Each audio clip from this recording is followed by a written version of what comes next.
Three, two, one. Picos. All right. Welcome back, ladies and gentlemen. It's your boy Razor from RazorTube coming at you with another Rust Council Edition video today. And before we get into today's topic, hold on. We're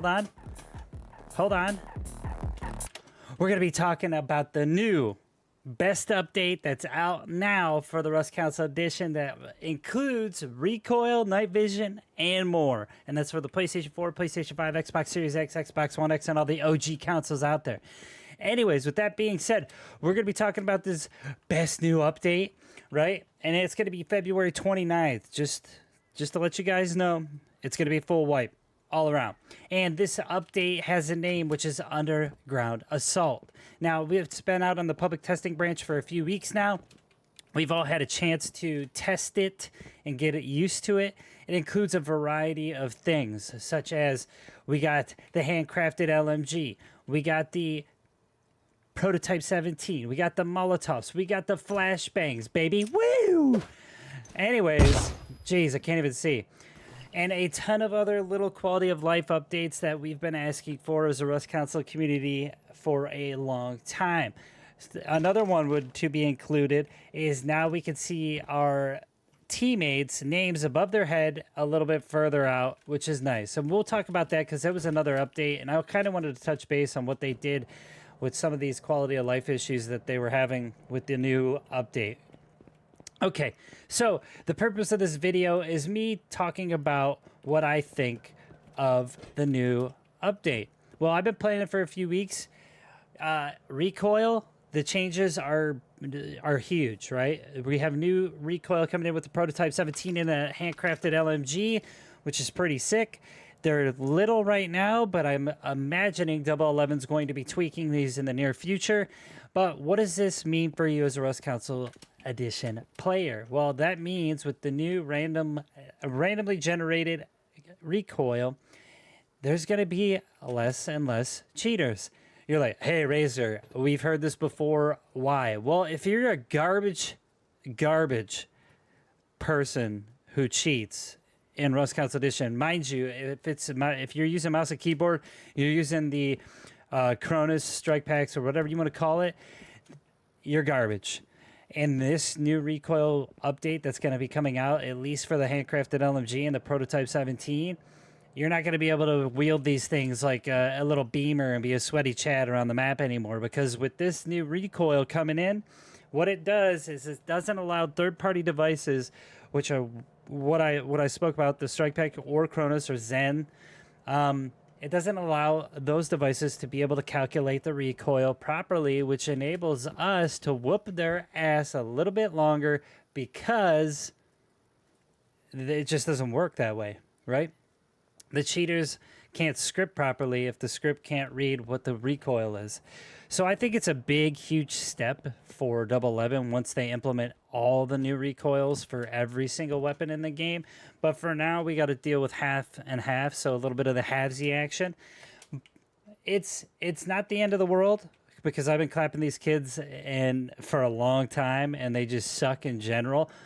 Even if you do use a mouse and keyboard on Rust Council Edition, if you're caught on one of our servers, bye. We could tell what the difference is. I've been playing Rust since 2013, so you could definitely sit on it, okay?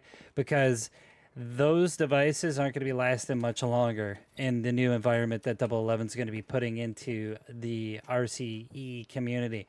So, with that being said, I think that recoil changes are on the horizon. I think some of the pros to this new recoil system is going to be really good for solos, especially people who aren't good at gunplay. It's going to change combat forever within the Rust Council community, which is nice. It might not seem or feel like Rust at the beginning, but I guarantee you get used to it, and then, there you go. And then we have the night vision goggles, or the NVGs, coming in. This has been a long sought-after item, only because Rust without NVGs is just like you got little grubs everywhere outside your base at night, outside your door, in your courtyard, in your compound, next to your large furnace outside, hiding, waiting to clap you because you can't see them, and they just one-up you and they get your loot, right? Every single time. Well, with the MVGs, you're going to be able to see across the map as far as your character will render, as long as your FOV isn't all the way up and you have an old gen.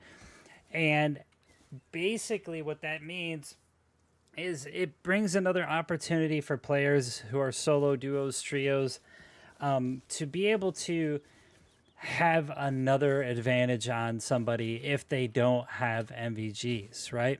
So I think it changes combat significantly. It's been great using them. They're easy to craft. You can buy them at Bandit. The awesome. Now, here's my other little rant I'm going to go on. Molotovs. It's a new way to raid. It's a new way to counter raid, as well as with the flashbangs. With both of these items, you're going to be able to counter raids and raid with them efficiently, or I should say more efficiently, only because they bring some great utility to the table. Now, with flashbangs, everybody knows what the hell these are. I don't want to look at it. And you'll be able to raid bases, throw that through the door that you blow up. Everybody's blind. Boom, you got them.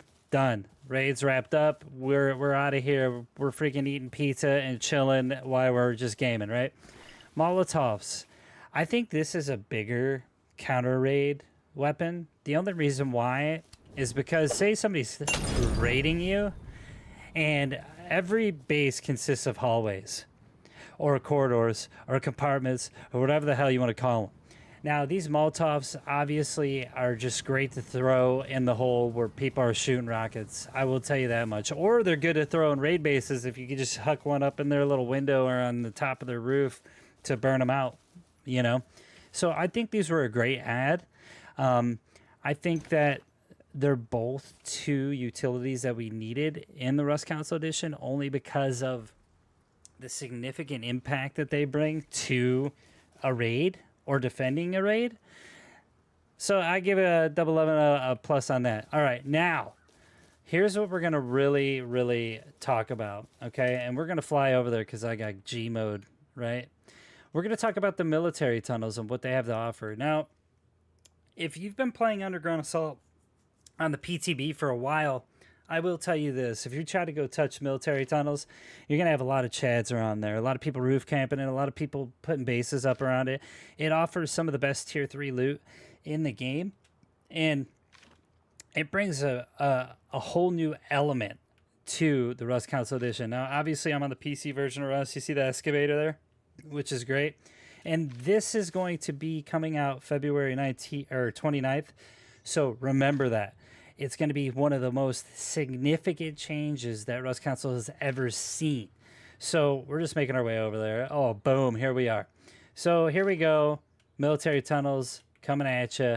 It is one of the new monuments inside the RCE right now. So get used to it. It's going to be one of the very sought after monuments only because all the loot it has in it. And I think it was a good addition. Obviously, I'm not going to give you the details on how to, get in there and get the loot, because if I'm on the safe server, I want the loot, right? But I think that's great. I think all of the quality of life updates that they have done to the game has brought a significant change to us in order for the game to be more playable. It has more playability. It has a lot of redundancies built in there to make us be able to have a better time. So with that being said, I think this is one of the best things that has happened. And is it what? Calm down. And I hope to see more. Now, remember, we do have 2 other updates coming after February, which is going to be in May and then August. May is going to be the tugboats and submarines. I'll talk about that more in another update video. And then I'm going to talk about what the update's going to be in August, probably in a couple videos, only because there's a lot of different ways that Double 11 can go about, putting new content into the game with the August, update. So I'll give you my opinions and thoughts on there. Anyways, thanks for watching. I will see you next video. Enjoy Underground Assault on the public testing branch. If you don't have the public or PTB, you can go get the black camo skin on the Microsoft or Sony store and boom, you get access to the PTB. You should definitely be in there testing it as they make changes. Only helps us out. G. All right. I will see you later, Joeys. Have fun on Underground Assault. Bye, Pickles. Get out of my face. Get out of my video.